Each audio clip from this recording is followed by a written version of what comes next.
சவுலை காமிக்கிற, சவுல் பின்னாடி ஒரு பெரிய சேனையை காமிக்கிற, அங்க ஒரு பெரிய மனுஷன் கோலியாத்தை காமிக்கிற, பக்கத்துல சின்ன பொடி பையனை காமிக்கிற. அப்போ இந்த கோலியாத்தும் அவனோடு கூட இருக்கிற மக்களும் அதை கண்டு நடுங்கி என்ன செய்வதென்று தெரியாம கதி கலங்கி நிற்கும் பொழுது ஒருத்தன் அந்த இடத்துக்கு வருகிறான். அவன் தான் நம்முடைய சின்ன பையன் தாவீது. அவன் கோலியாத்தை பார்க்கிறான். கர்த்தருக்கு ஸ்தோத்திரம். கோலியாத்தை பார்க்கிறார். கோலியாத்தை பார்க்கும் பொழுது தாவீதினுடைய கண்களில் அந்த கோலியாத்து ஒரு சின்ன குருவி மாதிரி தெரியுது. நான் சொல்ற தமிழ் விளங்குதா? தாவீதினுடைய கண்களில கோலியாத்து ஒரு சின்ன குருவி மாதிரி தெரியுது. ஆனா சவுலுக்கு முன்னாடி மலை மாதிரி தெரியுது. அவனுடைய சேனைகளுக்கு முன்பாக, போர் வீரர்களுக்கு முன்பாக மலை மாதிரி தெரியுது. இவன் ஒரு ஸ்டெப் எடுத்து வைக்கும்போதே இவங்களுக்கு வயிறு கலங்குது, தொட நடுங்குது, ஜுரம் பிடிக்குது, பின்னாடி ஸ்டெப் வைக்கிறான். ஆனால் இந்த பையன் இதை பார்த்தப்போ ஒரு சின்ன குருவி மாதிரி. ரகசியம் என்ன தெரியுமா? இந்த தாவீது செய்த பைபிள் இல்லை, நான் கொண்டு வர்றது கவனிக்கணும்.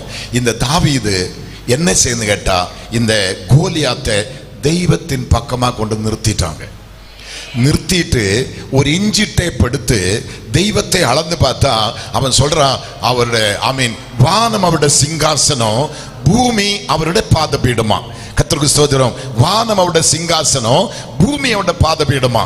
அப்படியான வானத்துக்கும் பூமிக்கும் எட்டாத்தொரு சர்வ வல்லவர் தாவீதோடு இருக்கிறதை அவன் உணர்ந்து அந்த தெய்வத்தை நிறுத்தி அவர் பக்கத்திலே கோலியாத்தை நிறுத்தி கோலியாத்தை அளந்து பார்த்தா ஒரு சின்ன குருவி மாதிரி தெரியுது. நான் சொல்றது விளங்குதா உங்களுக்கு?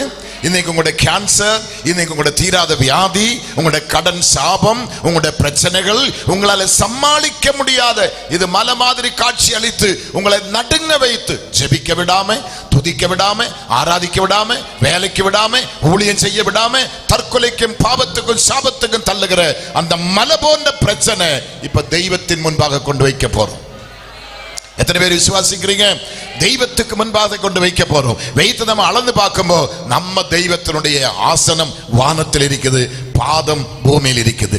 வானத்துக்கும் பூமிக்கும் எட்டாத்த ஒரு சர்வ வல்லவர் தாவீதுக்குள்ள இருக்கும்போது இந்த சின்ன கோலியாத்துக்கு அவன் பயப்பட வேண்டிய அவசியமே இல்லை.